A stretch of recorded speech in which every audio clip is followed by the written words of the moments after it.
Bismillahirrahmanirrahim. Assalamualaikum warahmatullahi wabarakatuh. Bagaimana kabarnya adik-adikku?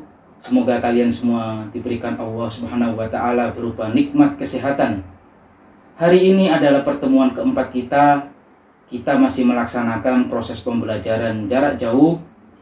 Hari ini materi yang kita akan bahas adalah aktivitas permainan bola besar melalui permainan bola voli. Untuk itu ikuti video pembelajaran berikut ini.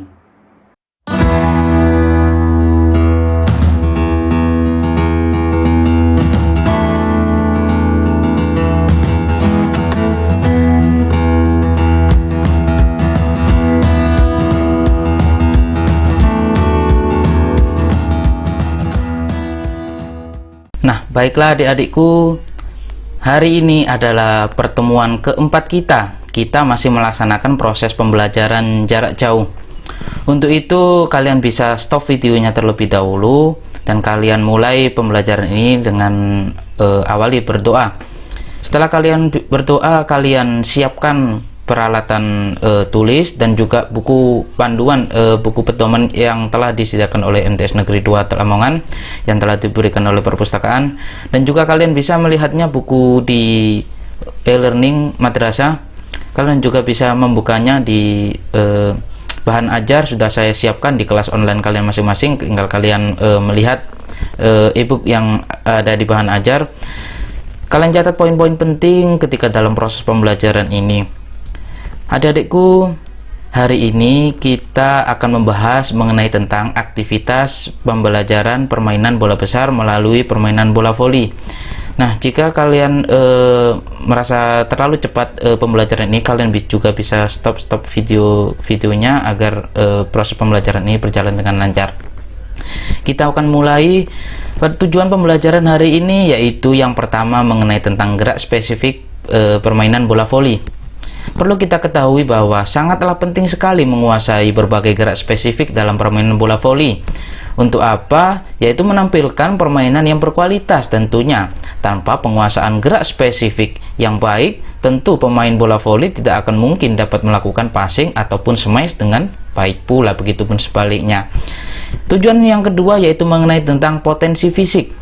Perlu kita ketahui bahwa olahraga bola voli merupakan olahraga yang menggerakkan kemampuan fisik yang tinggi, dikarenakan gerakan-gerakannya sangat kompleks, sehingga menuntut kerja dari berbagai sistem yang terkait dengan fisik akan lebih berat. Komponen-komponen fisik yang perlu dipersiapkan seorang atlet bola voli salah satunya yaitu kekuatan otot. Tujuan pembelajaran yang ketiga yaitu mengenai nilai-nilai karakter. Perlu kita ketahui bahwa permainan bola voli dilakukan secara beregu. Maka, olahraga ini perlu akan melatih kerjasama tim, peduli, dan kompetitif. Dengan karakter kerjasama yang baik, tentu akan lebih mudah dalam meraih kemenangan. Gerak spesifik permainan bola voli, kalian bisa melihat di buku yang telah disediakan itu ada beberapa gerak spesifik permainan bola voli. Kalian juga bisa baca. Pengantar saja, yang pertama ada servis, dan juga ada passing, ada smash, dan juga ada block. Potensi fisik. Dalam faktor fisik, hal utama yang perlu diperhatikan adalah antropometri dan somatotype. Dengan antropometri yang bagus, maka komponen fisik juga akan baik. Komponen kondisi fisik yang utama adalah daya tahan kardiorespiratori, yang memiliki faktor pendukung utama adalah jantung dan juga paru-paru. Kemampuan jantung memompa darah ke seluruh tubuh yang membawa oksigen dan nutrisi tentunya dipengaruhi oleh anatomi jantung. Jika seorang memiliki antropometri yang bagus, maka secara langsung anatomi jantung juga bagus. Komponen berikutnya yang menunjang performa bola voli yaitu kekuatan, di mana kekuatan sendiri terdiri dari 3 hal, yaitu kekuatan daya tahan otot, kekuatan maksimal, yang terakhir adalah kekuatan kecepatan atau power. Tidaklah dari beberapa potensi fisik tersebut kalian praktekkan di rumah semuanya. Hanya satu saja potensi fisik yang kalian lakukan di rumah, yaitu mengenai tentang latihan kekuatan otot tentunya. Beberapa rekomendasi tentang latihan kekuatan otot yang perlu kalian lakukan di rumah bisa plank workout atau pelatihan kekuatan untuk anak umur 7-14 tahun. Untuk plank workout ini bisa kalian searching di YouTube, kalian cari plank workout untuk pemula, nanti akan diarahkan ada beberapa video, nanti kalian bisa pilih ikuti yang mana. Tentunya yang mudah-mudah saja, yang untuk pemula. Ya. Yang kedua, pelatihan kekuatan untuk anak 7-14 tahun. Nah, untuk itu saya tunjukkan video pelatihan kekuatan untuk anak umur 7-14 tahun. Ikuti video berikut ini. Pelatihan kekuatan untuk anak umur 7 hingga 14 tahun, program tingkat 1 dan 2 oleh Dr. Greg Wilson, PhD, Program Manager KOI, pelatih elit kekuatan ESCA. Petunjuk keamanan.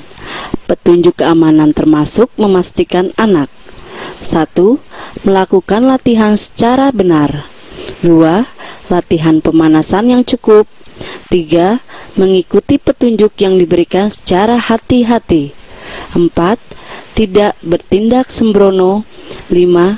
Berusaha semampu mereka.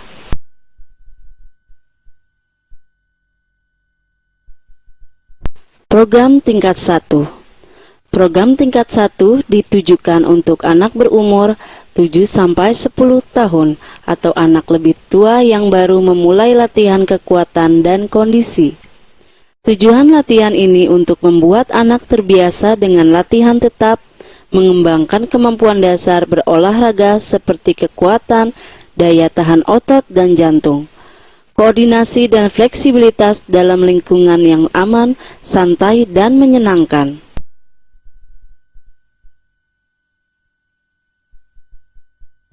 Program tingkat 1. Program awal adalah program 3 kali dalam seminggu secara bergantian hari. Contoh, Senin, Rabu, dan Jumat yang terdiri dari 1. Pemanasan, 2. Latihan kekuatan, dan 3. Pendinginan. Pemanasan 5 menit lari pelan, diikuti 5 menit peregangan. 1. Kaki diayun ke depan dan ke belakang. 2. Kaki diayun dari sisi kanan ke sisi kiri. 3. Badan membungkuk hingga tangan menyentuh jari kaki. 4. Peregangan bawah kaki. 5. Perputaran lengan dari depan ke belakang.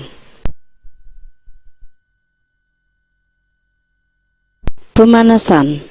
Peregangan 1. Kaki diayun ke depan dan ke belakang 10 kali setiap kaki.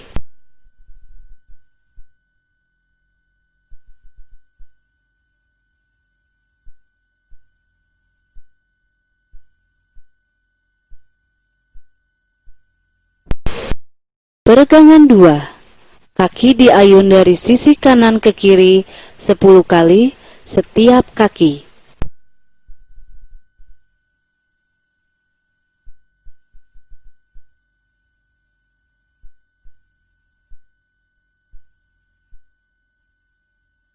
Peregangan 3. Badan membungkuk dengan tangan menyentuh jari kaki 10 kali setiap kaki.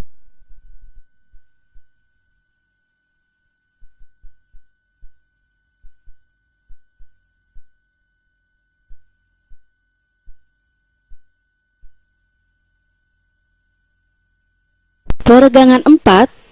Peregangan bawah kaki 10 kali setiap kaki.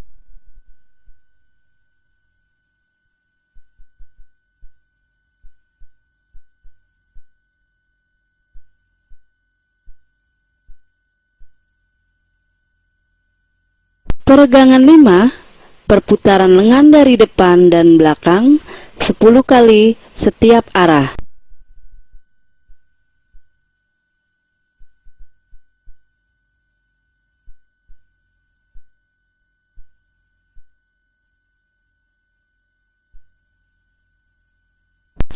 Latihan kekuatan.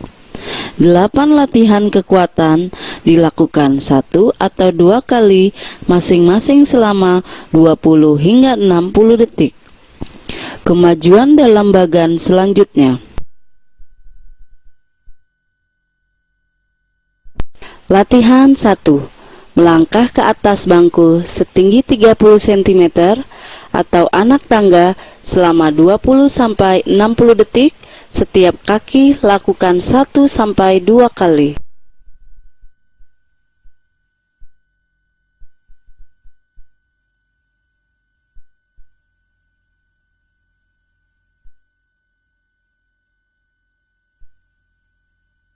Latihan kekuatan 2. Push up dengan lutut menyentuh lantai selama 20 hingga 60 detik, lakukan 1-2 kali.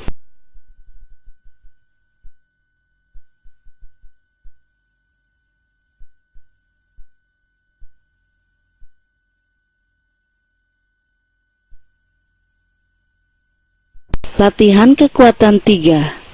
Lompat bintang selama 20 hingga 60 detik, lakukan 1-2 kali.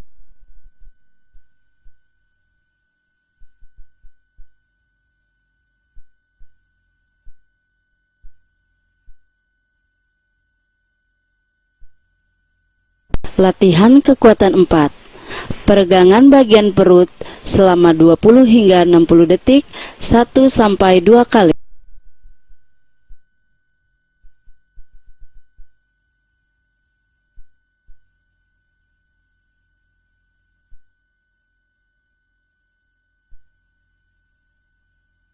Latihan kekuatan 5. Lengan menurun menggunakan bangku yang kuat selama 20 hingga 60 detik, lakukan 1-2 kali.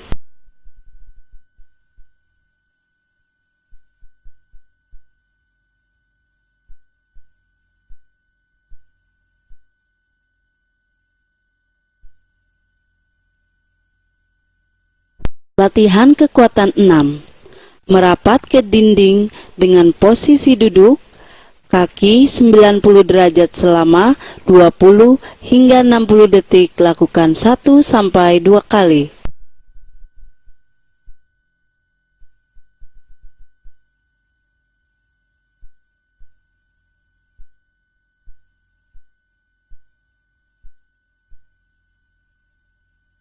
Latihan kekuatan 7. Kaki diangkat dengan menggunakan bangku selama 20 hingga 60 detik, lakukan 1-2 kali.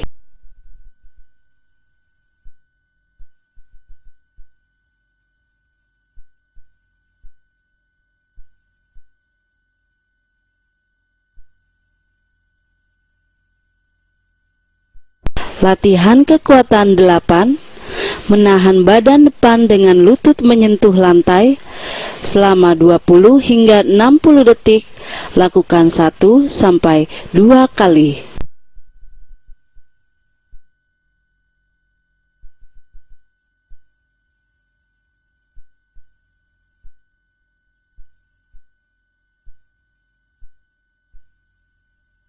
Penenangan, pendinginan dan peregangan. 5 menit lari dan 5 menit peregangan. 1. Peregangan betis. 2. Duduk dan menjangkau jari kaki.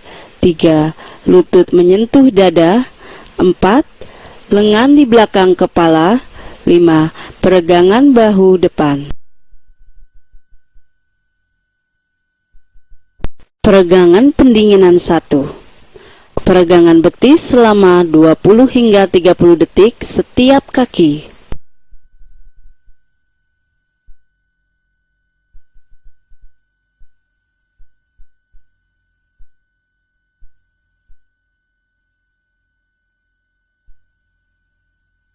Peregangan pendinginan 2. Duduk dan menjangkau jari kaki selama 20 hingga 30 detik.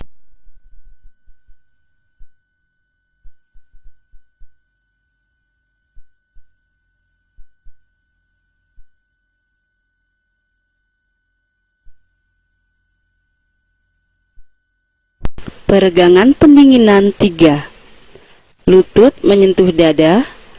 Peregangan selama 20 hingga 30 detik setiap kaki.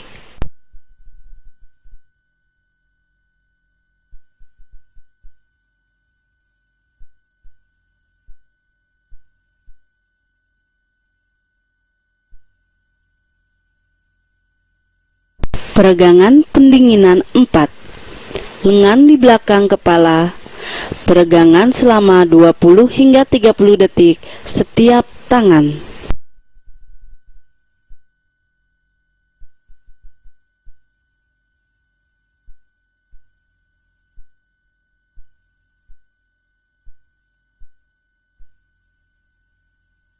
Peregangan pendinginan 5. Peregangan bahu depan selama 20 hingga 30 detik setiap tangan.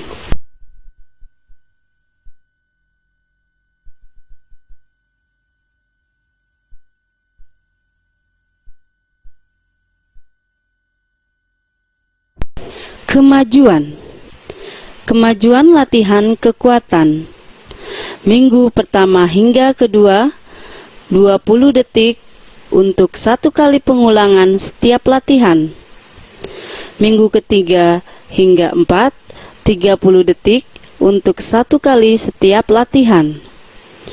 Minggu kelima hingga 8, 30 detik untuk 2 kali setiap latihan. Minggu ke-9 hingga 12, 45 detik untuk 2 kali setiap latihan. Minggu 13 atau lebih, 60 detik untuk 2 kali setiap latihan. Nilai-nilai karakter saya menyingkat dengan KPK. Apa itu KPK?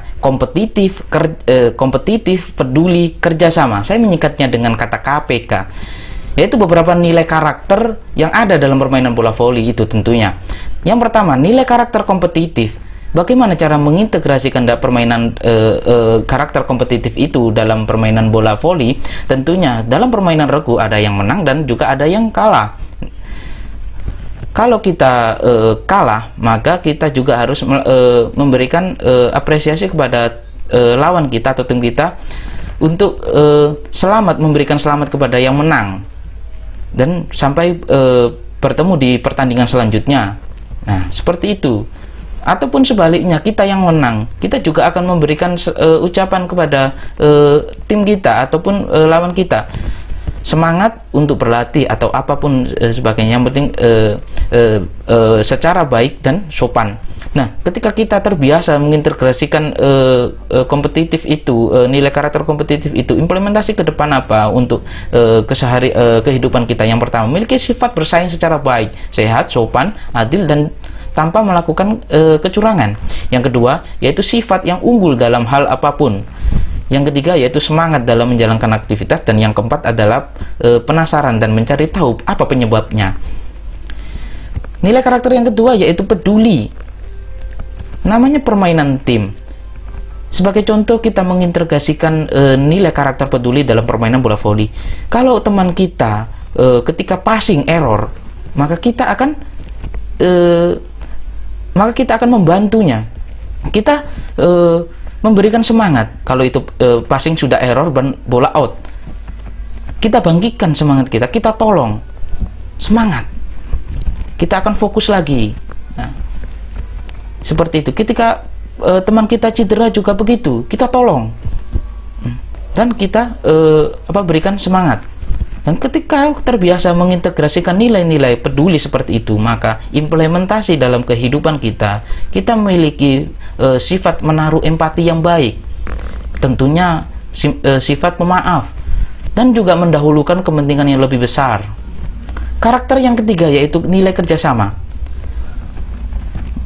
Bagaimana cara mengintegrasikan dalam permainan bola voli? Tentunya namanya permainan tim. Ketika saya contohkan lagi, passing error lagi, tim kita, teman kita yang belakang ataupun yang dekat dengan dia itu harus membantu. Bagaimana mengkolaborasikan setiap teman kita yang error, kita bantu.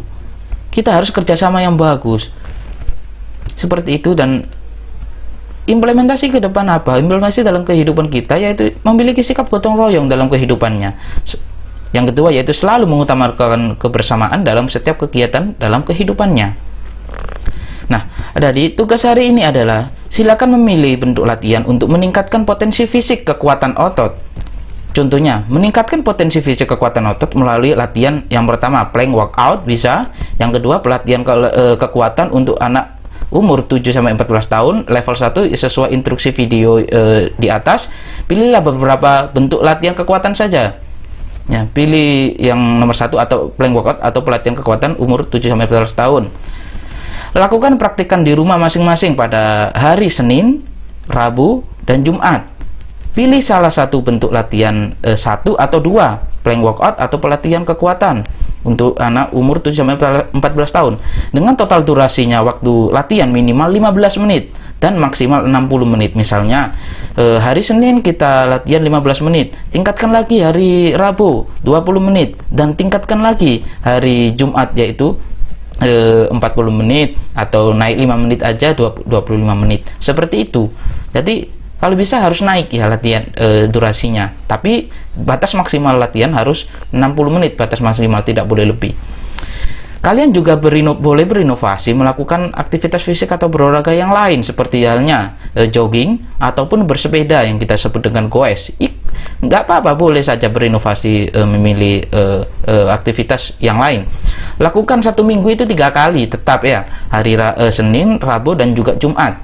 Rekomendasi di nomor 2 tadi, tetap ikuti protokol kesehatan seperti memakai masker dan sering cuci tangan menggunakan sabun tentunya cuci tangan dengan air mengalir kalau kita harus melakukan jogging di luar rumah ataupun bersepeda goes itu. Nah, jangan lupa untuk memastikan sebelum latihan lakukan pemanasan atau peregangan, stretching itu terlebih dahulu, dan juga akhiri latihan dengan pendinginan atau cooling down. Saya tunjukkan contoh laporan portofolio yang harus kalian kirim dalam e-learning dalam 1 minggu itu seperti apa. Saya contohkan laporan portofolio olahraga dalam 1 minggu. Nama kalian tulis, kelasnya, nomor absennya, jangan lupa sertakan nomor telepon orang tua, kakak atau siapapun, karena guru pembelajar akan menghubungi, tentunya akan menanyakan tingkat kejujuran kalian melakukan olahraga atau tidak dalam 1 minggu itu, nanti akan dipertanyakan. Nah, saya contohkan hari Senin melakukan jenis olahraga apa. Misalnya saya memilih plank workout hari Senin, durasi waktunya 15 menit, lokasi olahraganya di rumah.